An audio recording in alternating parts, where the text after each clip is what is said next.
Bom dia, amados irmãos. Hoje é dia 17 de novembro do ano da graça de 2020 e, como normalmente fazemos pela manhã, vamos voltar a nossa atenção para o texto que consideramos no domingo passado. E, se bem se recordam, um texto que nos remeteu para o capítulo 8 de Lucas e para um episódio muito particular, quando o Senhor Jesus Cristo o libertou aquele homem possesso, aquilo que aconteceu perante todo aquele povo, os Gerazenos. E, amados, eu gostava muito de, ainda antes de, e espero que ao longo da semana tenhamos a oportunidade de voltar a nossa atenção mais uma vez para aquilo que aconteceu na vida daquele homem em especial, mas antes ainda considerar-se um aspecto que eu mencionei no domingo, mas que eu creio que merece a nossa atenção e a nossa reflexão. Aquilo que aconteceu naquele dia foi de facto algo absolutamente único, especial, impressionante, impactante, e foi para todas as pessoas. Esta intervenção do Senhor Jesus Cristo aconteceu perante todo aquele povo. Todos eles puderam constatar. Alguns viram, estavam presentes quando o Senhor Jesus Cristo fez o que fez à vida daquele homem, como se lembram, libertando e enviando aqueles demónios para os porcos lançaram-se ao mar. Alguns viram, muitos viram o que aconteceu. Outros vieram, diz o texto que vieram e tentaram saber o que é que se tinha passado e, na primeira pessoa, ouviram o testemunho daqueles que viram o que aconteceu. Portanto, este é um daqueles acontecimentos que não deixa dúvidas. Aconteceu, foi extraordinário e inquestionável. Inquestionável. Ninguém ali naquele episódio questionou o que aconteceu. Todos perceberam, até pelo resultado prático e visível da vida daquele homem. Todos perceberam que realmente tinha acontecido um milagre na vida daquele homem. Portanto, aqui o evento foi inquestionável. Mas, como bem sabemos, de uma forma generalizada, aquele povo rejeitou o Senhor Jesus Cristo. Pediu-lhe mesmo que se ausentasse. Eles estavam com medo, estavam assustados com tudo o que tinha acontecido e pediram ao Senhor Jesus Cristo para se ausentar. Não queriam mais ali a presença do Senhor Jesus. É interessante, amados, porque quando olhamos para esta parte do Evangelho de Lucas, e pode ser circunstancial, porque de facto a sequência em que estes textos estão reunidos provavelmente não são cronológicos, mas a verdade é que nestes capítulos 7, 8, 9, nós encontramos uma série de milagres, de intervenções absolutamente extraordinárias do Senhor Jesus Cristo, mas que tiveram reações realmente diferentes da parte daqueles que assistiram ou foram também beneficiados com tudo o que aconteceu. No capítulo 9, no capítulo 7, encontramos aquele momento em que o Senhor Jesus Cristo ressuscita a filha da viúva de Naim, um episódio realmente também impactante, mas eu queria só realçar a reação do povo, que também assistiram a um acontecimento inquestionável. Ninguém pôs em causa o que aconteceu. E então no versículo 16 do capítulo 7 diz: todos ficaram possuídos de temor e glorificavam a Deus, dizendo: grande profeta se levantou entre nós e Deus visitou o seu povo. Ou seja, de uma forma generalizada, o povo reconheceu aquilo que tinha acontecido. Um evento absolutamente único e impactante. Depois, o Senhor Jesus Cristo tem mais uma série de intervenções.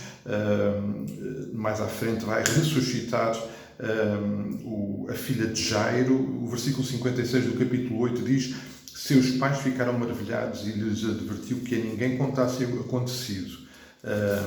Mas, mais uma vez, uma reação muito visível e real daquilo que tinha acontecido. Depois há a multiplicação dos pães e dos peixes, onde milhares de pessoas, o texto registra que pelo menos 5.000 homens, mais mulheres e crianças, portanto milhares de pessoas beneficiaram e comeram e se fartaram e, portanto, milhares de pessoas assistiram a um evento absolutamente único e não ficaram indiferentes ao que Jesus tinha feito. Um pouco mais à frente, já no capítulo 9, o Senhor Jesus Cristo liberta mais um jovem possesso e diz o texto no versículo 43 do capítulo 9: e todos ficaram maravilhados ante a majestade de Deus. Bom, e poderíamos registar mais alguns eventos absolutamente incríveis, ações absolutamente incríveis, inquestionáveis da parte do Senhor Jesus Cristo, que tocaram e foram assistidos por milhares e milhares de pessoas, com reações diferentes. A pergunta que se coloca, amados, é: isto aconteceu pouco tempo antes da crucificação do Senhor Jesus Cristo. A pergunta que se coloca, e lembramos-nos nós também do início da vida da Igreja lá em Atos: onde é que estão estes milhares de pessoas? Onde é que ficaram estas pessoas que assistiram e viram e, em alguns casos, reconheceram a intervenção de Deus sobrenatural? Amados, eu estou a lembrar este aspecto para mais uma vez reforçar algo que é muito importante para nós. Milagres, sinais sobrenaturais não resolvem o nosso problema espiritual. Nós podemos ser tocados pelos maiores milagres. Aliás, somos tocados. Ainda hoje, Deus faz e manifesta sinais absolutamente extraordinários. Este dia que hoje nasceu, este sol que agora brilha aqui, é um sinal absolutamente inquestionável da existência de Deus e da intervenção de Deus. A Terra não se pode mover um milímetro que seja desta distância que está do Sol. Tudo tem que acontecer desta forma harmoniosa, sem que ninguém tenha outra experiência, outra explicação razoável, que não seja de facto um Deus que criou tudo de uma forma perfeita, que sustenta tudo de uma forma perfeita e que se manifesta através dessa criação. Mas o Senhor Jesus Cristo veio ao mundo. Esta, hoje em dia, é uma manifestação, uma intervenção inquestionável. Já poucos questionam que, de facto, Jesus tenha existido, porque as evidências são tão grandes, os registros são tantos da vida e da passagem do Senhor Jesus Cristo, que, de uma forma generalizada, isso já não é posto em causa. E depois podemos pensar em outros eventos na nossa vida, mais particulares, mais pessoais, que manifestam claramente a intervenção sobrenatural e extraordinária de Deus.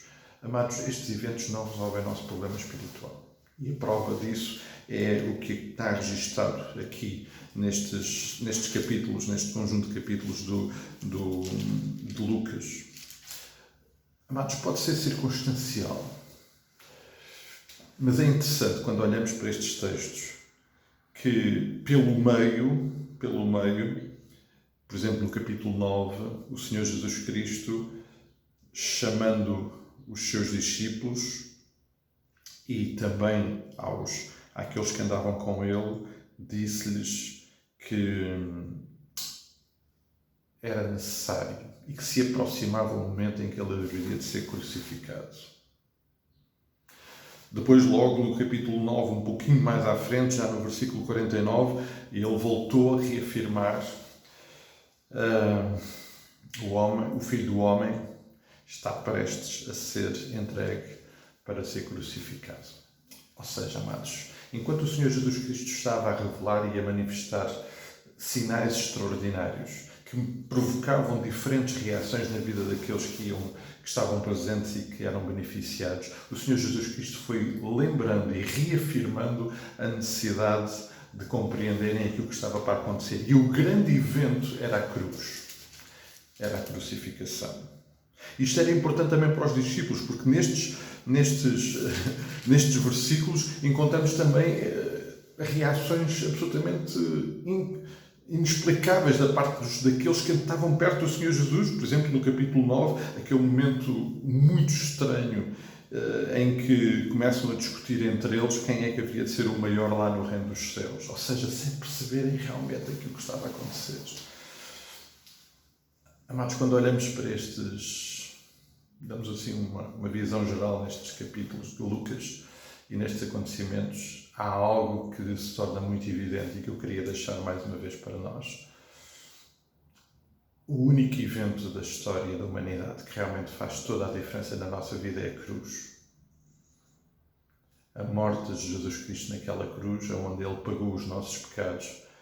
A ressurreição 3 dias depois, quando Ele vence a morte e faz tudo aquilo que era necessário fazer para que nós possamos ser filhos de Deus. Este sim é o grande e maravilhoso evento da história da humanidade. Todos os outros que Jesus continua a fazer e que vai fazer não resolvem o nosso problema. Aliás, depois, quando demos um pouquinho mais atenção a este episódio na vida daquele homem, vamos perceber que o que realmente mudou a vida daquele homem não foi o milagre de ser liberto, mas a salvação que encontrou no Senhor Jesus. Amados, vale a pena pensar nisto. Eu acho que precisamos muito pensar nisso. E em vez de andarmos muito focados e a valorizar os grandes eventos, precisamos lembrar que o maior e mais extraordinário evento de Deus na minha vida aconteceu lá naquele dia, na pessoa do Senhor Jesus Cristo, quando Ele morreu por mim na cruz e através dessa entrega me permitiu alcançar graciosamente algo que eu não mereço e que vai ter efeitos eternos. Todos os outros milagres que o Senhor Jesus vai fazendo são manifestação, são propósitos. Eles têm propósitos, naturalmente, na nossa vida, mas não resolvem o nosso problema. O nosso problema é resolvido lá na cruz. Esse sim é o grande evento. Amados, creio que vale a pena pensar nisso e já agora vale a pena pensar o que é que andamos a fazer com este evento diariamente na nossa vida. Quando Jesus morreu na cruz por nós, quando é o grande evento da vida do Senhor Jesus Cristo na minha vida é a sua morte na cruz, qual é que deve ser a minha resposta? Amados, que o Senhor nos abençoe. Um resto de dia muito, muito abençoado na sua presença. Continuamos comprometidos em orar uns pelos outros, em cuidarmos uns dos outros. E se o Senhor permitir, neste modelo, estaremos aqui amanhã novamente. Um abraço grande e até amanhã.